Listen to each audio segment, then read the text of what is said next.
il y a une âme sincère, une situation protéiforme. Un homme vient, un torche ciel, et l'appelle la tête, et l'appelle la tête, et hop, l'appelle la tête. Il y a une âme sincère, une situation protéiforme. Un homme vient, un torche ciel, et l'appelle la tête, et l'appelle la tête, et hop, l'appelle la tête. Il y a une âme sincère, une situation protéiforme. Un homme vient, un torche ciel, et l'appelle la tête, et l'appelle la tête, et hop, l'appelle la tête. Il y a une âme sincère, une situation protéiforme.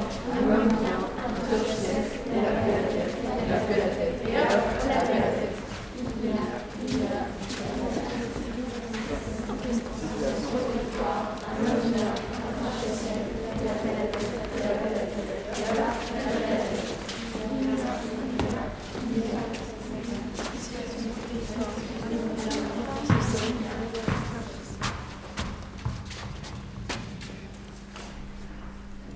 Alors ce sont des rencontres qui ont pour but de familiariser les élèves avec la poésie contemporaine. Donc c'est en partenariat avec l'IMEC, à l'initiative du rectorat de Caen. Le but, c'est que les élèves se rencontrent pour une plénière aujourd'hui, avec en amont un double travail, à la fois sur un corpus de textes que je sélectionne et que je propose donc aux différentes classes des 3 départements de l'académie. Donc les élèves viennent passer une journée à l'IMEC, travaillent sur les archives. Cette année, donc, il s'agissait de Max-Paul Fouché et des poètes de la revue Fontaine. Donc il y a tout un travail sur ces archives qui sont proposées aux élèves ensuite sous forme de facsimilé. Donc à 11h, il s'agit de la plénière, c'est-à-dire tous les élèves mettent en voix les textes sur lesquels ils ont travaillé. Donc c'est un spectacle qui dure à peu près 1h15. Sourde est la nuit, l'ombre, la brume, sourd est l'arbre, sourd le caillou, sourd est le marteau sur l'enclume. Sourde la mer, sourd le hibou. Aveugle la nuit et la pierre, aveugle l'herbe et les épis, aveugle la taupe sous terre.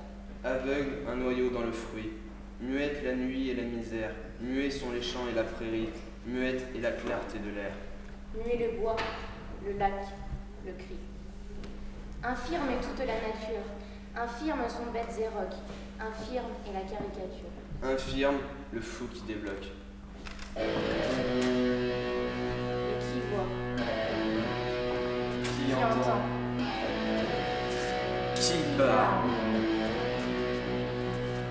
Le texte poétique est un texte très concis, très ramassé, qui fonctionne par images parfois abstraites, qui travaille qui joue sur le langage, et qu'il faut faire cheminer l'auditoire sur ce que ça raconte. Il faut arriver à trouver le bon rythme, le bon tempo, à s'installer là-dedans, ce qui n'est pas simple. Par contre, il y a une musicalité souvent du texte poétique qui rend quand même les choses beaucoup plus appréhendables et immédiates. Et puis cet après-midi est consacré à une table ronde avec des invités extérieurs. Donc ces 3 intervenants répondent aux questions des élèves qui portent à la fois sur la revue Fontaine et puis sur le personnage de Max-Paul Fouché, puisque nous avons la chance aujourd'hui d'avoir sa fille pour répondre à nos questions. Je crois que j'ai eu beaucoup de chance d'avoir un père qui m'a toujours parlé des valeurs qu'a évoqué Gérard, c'est-à-dire qu'on ne pouvait pas être sur cette planète sans se préoccuper de ce qui se passait autour de nous. C'était un grand militant, il l'a prouvé au travers de la revue Fontaine. Il était jeune, même au lycée, il avait fondé une petite revue qui s'appelait Non. Et il avait, on va dire, un certain héritage sur la paix entre les peuples, puisque son père, mon grand-père, que je n'ai pas connu, avait été ambulancier à la guerre de 14.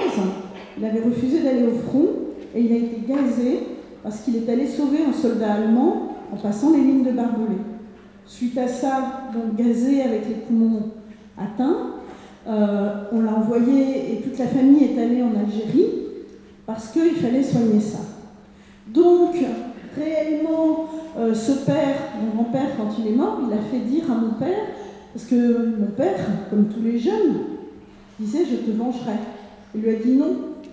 Je souhaite que tu tends la main aux Allemands par-dessus ma tombe, sachant qu'effectivement, il faut peut-être différencier les gens faits de chair et de sang, et ce qui se passe entre les États, et ce qui dresse les gens les uns contre les autres.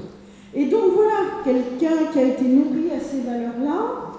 Alors, c'est vrai que la question qui s'est posée, c'était de savoir quel est le rôle, quelle est la place d'un homme, d'une femme, dans une situation comme celle-là. Et la poésie, un moyen d'expression, est-ce que c'est un moyen d'expression neutre? Or, pour Max Paul Fouchet, la poésie revenait à arriver au centre de soi-même. Il disait la poésie est révolution et révélation.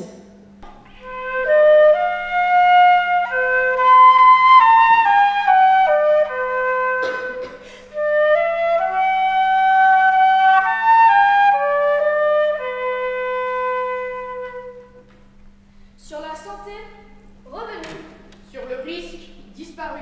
Sur l'espoir, sans souvenir. J'écris ton nom.